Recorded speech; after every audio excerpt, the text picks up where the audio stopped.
Press X to honk. It's a button prompt, and not that long ago games didn't really have them. They relied on a list of verbs showing you what you can do by clicking on them. However, since games moved to home consoles, developers found themselves having to communicate which verbs are associated with each button on your controller. And it would be ridiculous for one of the best games that we consider to be the game of the year to mess those up and show you the wrong button, or even one that doesn't even exist on your controller. Right? Right? Who fucked it up? Is it Balan Wonderworld? So this has been a thing that bugged me for a long time now, and I have set it as my personal mission to improve the state of button prompts in this industry. So there will be a little gift at the end of the video.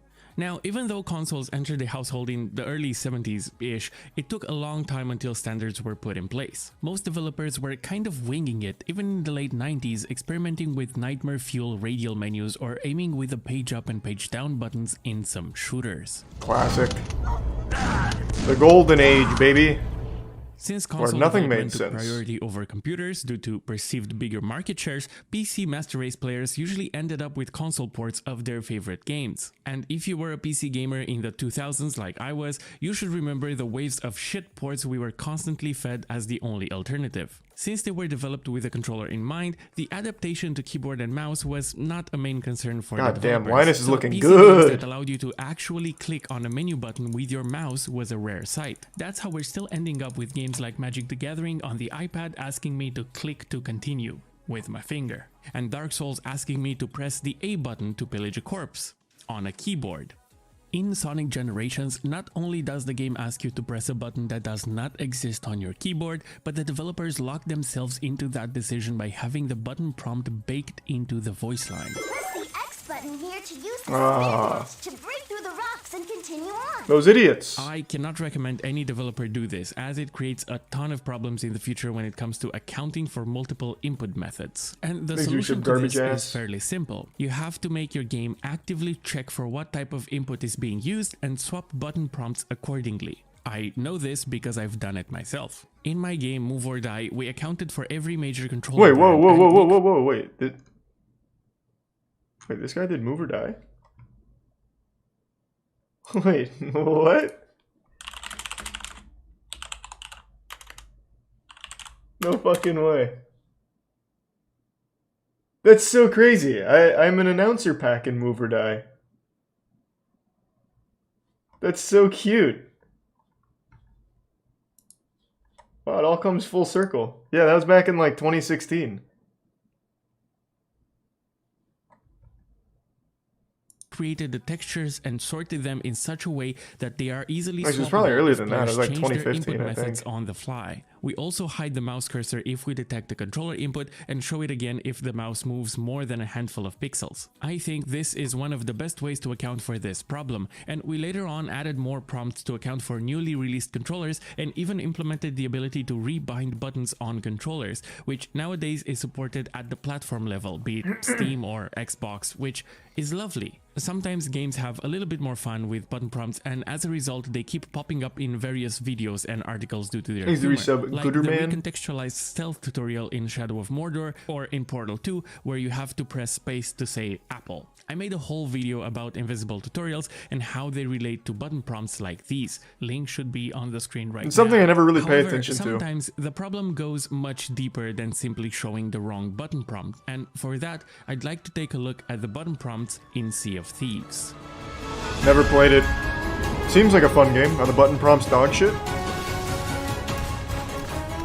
Developed by Rare, Sea of Thieves is an amazing adventure game. It has stunning water graphics, a gorgeous atmosphere and exciting gameplay, and a masterclass in diegetic mechanics. However, it is an absolute disaster when it comes to controls. Not only does it have inconsistent button prompts, but they are functionally different from one input method to another on the same platform. For example, I'm playing it on PC, and if I use a mouse and keyboard, as it is standard with any PC game, going back from using a cannon requires me to press the interact button, while going back from interacting with a barrel requires me to press a different dedicated back button. And for some reason, backing out of the armory uses the escape button. Those are 3 different buttons I have to memorize keys. That's in order interesting. to I wouldn't have simply even paid back attention out to of an that. action. While if I were to use a controller on the same PC game, all those actions are mapped onto a single convenient button. Just because an input method has more buttons than another doesn't mean that a single action should be spread across multiple buttons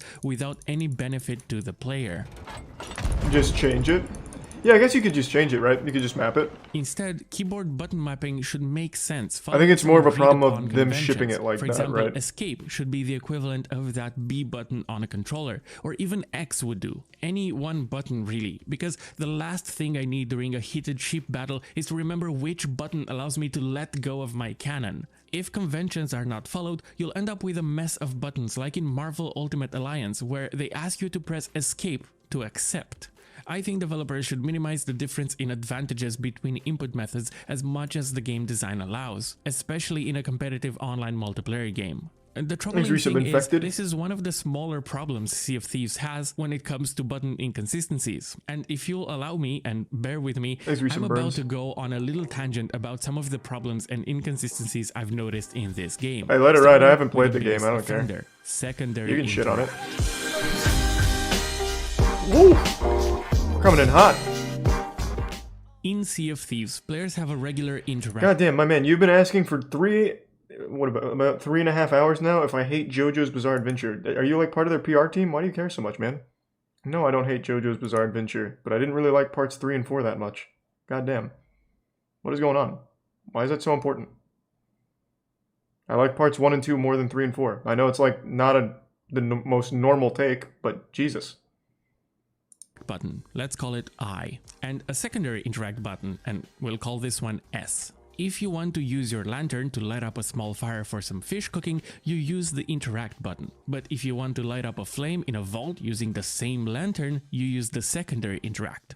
Weird. Yeah, I still need to watch part 5. Different buttons. Very confusing. I plan on doing that pretty soon. Can you guess which button you can use with your lantern on this flame? That's right. Resub high both of def. them. Since Sea of Thieves is a game about pirates, there are a lot of places where you can store your resources like food and cannonballs. You can put them in a barrel with the interact button. Yeah, I know, that's why I'm watching for part 5 because part 6 is coming up. But if you want to put something in a storage crate or a hot rowboat, you in have to use secondary interact. Now, can you guess what the interact button does on a storage crate? Does it open it? No, it makes you pick it. You pick it up. I fucking hate this game. A solution to this inconsistency Did anyone else have this would problem be to or no? ensure that the most common interactions with objects, like opening a crate, are done through the same single button. The important part here is to make sure it's consistent throughout all your game's interactions. And any additional actions like picking up that crate could be done by holding down the same button. One of the more frustrating inconsistencies is when the game outright teaches you in the first 5 minutes of the tutorial that you use interact to talk to a character, only to realize that most characters actually use secondary interact to talk to them in the real game. Except for some of them that use the regular interact button. This is something that I wouldn't notice in the games at all, because I just adapt to it, but it's a good point to make, I suppose, because it is counterintuitive. Makes sense following agreed upon conventions. But if you can remap it, it kind of just once that is done, you have to also be careful with how you visually present those button prompts to your players.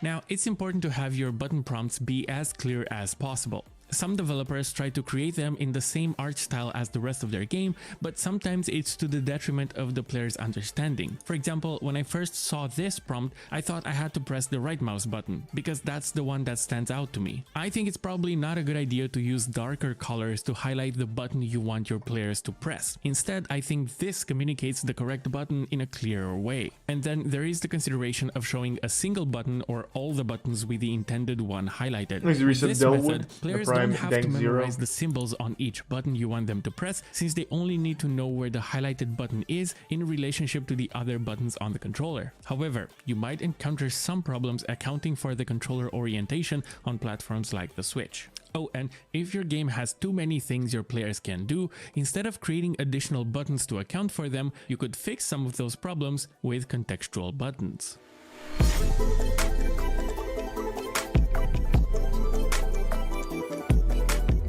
A Apex Legends Does was he praised consult on these release for their developers? I'm contextual not sure. pinging system, where player communication is boiled down haven't to a got to that single point. button press that changes outcomes based on context. Pressing it over a piece of gear will notify your teammates of its existence, while pressing it over the enemy will play the appropriate voice line as well as mark them on your teammate's screen. Those were two of the many examples the ping tool can be used for rapid, easy, and efficient communication. It's a good system. Back in the mid-90s, King's Quest and Monkey Island consolidated the outdated list of verbs from previous adventure games into a simple Yeah, I'm still contextual watching One Piece. three-button interface represented My by opinion the hasn't equivalent of changed. a hand, eyes, and a mouth. The reason these On episode contextual 46, interactions I'm are not far. great is because they rely on agreed-upon conventions, and therefore we already have a basic understanding that using a mouth can be used to talk to someone but also to eat something, and the same applies to the other two. Sea of Thieves kind of has a contextual button where you can press it to cycle through instruments. This is one button that allows you to access multiple instruments with one action. However, these have little to no mechanical use in-game. The thing is, the game never teaches you that this button exists. You have to find it yourself by digging through the key rebinding menu. What the game does teach you is that you can reach those instruments by navigating a series of nested radial menus, where you can find a nested menu within a nested menu, and it's just a mess. I think no game should ever do this. It's annoying to navigate even on a controller. What, a radial menu? In order to push a bit further on I've this never had a concept problem and with a take radial advantage menu. of contextual buttons, I think that's more a mapped preference relevant thing. in-game tools to function buttons on my Thanks for your keyboard, sub, Steppy. and through a little script, I made certain buttons cycle through certain tools. I have set Yeah, it's them up super in sad, such a way Jam. that they are bundled up Fucking in pairs wild, that really. make contextual sense. For example, if my ship took some damage, I can press B to bring up my bucket Oh, and nested throw some water radial out. menu, And gotcha. I can press B again to bring up my wood board so I can patch up those holes. If I keep pressing B, it simply cycles between those two tools. If I'm looking for a treasure, I can press C to bring out my compass and press C again to take out my shovel. I hope you see how this is way more useful. I have one of these clusters for every scenario the game throws at me, be it fishing, combat, riddles, so on and so forth. So yes, I use custom scripts to make my life easier.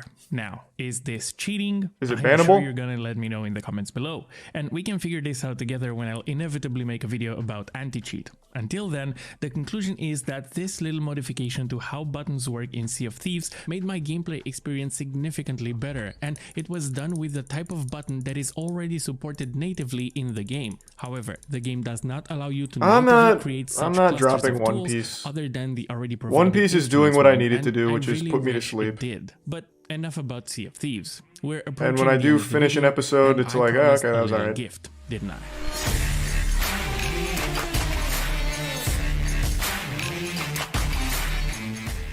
When I was working on Move or Die and I got to the point in development where I had to create button prompts, I noticed that there were no good online packs of button prompts, at least not comprehensive free ones, so I proceeded to make my own for every major controller out there and release them online for free. Some of the footage in the beginning of this video was from games that used those button prompts I made, including games like Mega Man Legacy, Outer Wilds, Hunt Showdown, A Hat in Time, Slay the Spire, even Damn! 2, among other tens of games mentioned in the README file that comes Shadow with the Warrior pack. 2? So if you ever find yourself in need Some to bangers add on that button prompts list. to your game and you don't want to spend hours creating and maintaining them, you can simply go to this link and download this pack. It includes prompts for every platform you can think of, from Xbox to PlayStation and Switch. I didn't even know something all like this would relevant exist in generations gaming. and even VR controllers, Figured it had to be including custom. illustrations for the controllers themselves at such an angle that you can lay out all the buttons, including the triggers, without using separate images for them, like this one.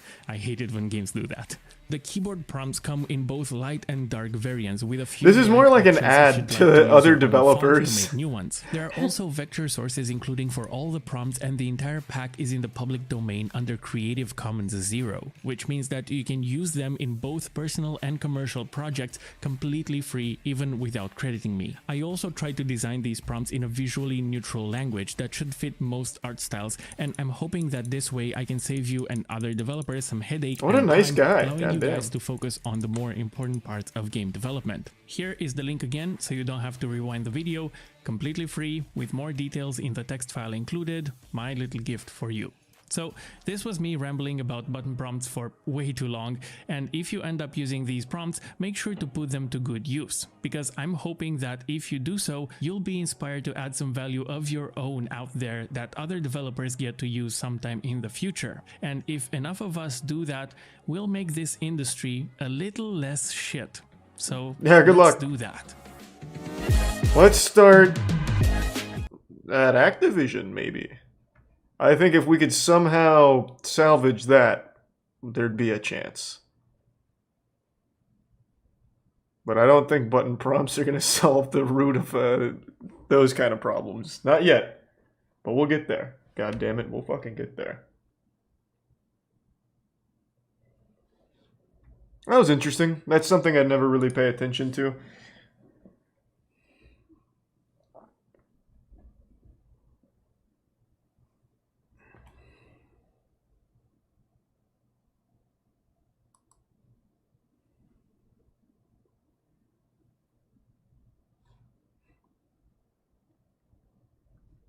I'm just AFKing woodcutting. I'm at 87, coming up on 88. So it'll be a little while before we hit 99 woodcutting.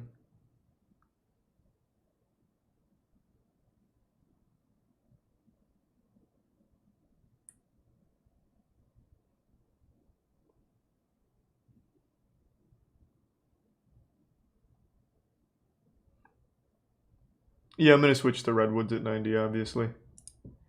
Yep, I've already been keeping up with the Killer Bean game.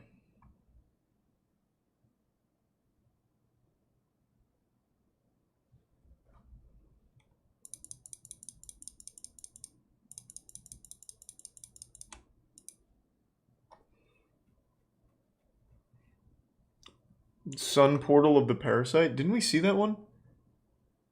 I'm pretty sure we watched that one. Because I love those goofy conspiracies, and I'm pretty sure we saw it. Does he still open cards and whatnot, Yu-Gi-Oh, etc.? Not really. I've finished my Yu-Gi-Oh collection. I keep up with the new sets though, so that way my collection can always stay up to date. So I still have like boxes, like this Burst of Destiny and shit, but I don't really open them on stream. Just open them on my own to keep the collection fresh and up to date. I want to make sure I always have every fucking ultra rare and above card ever.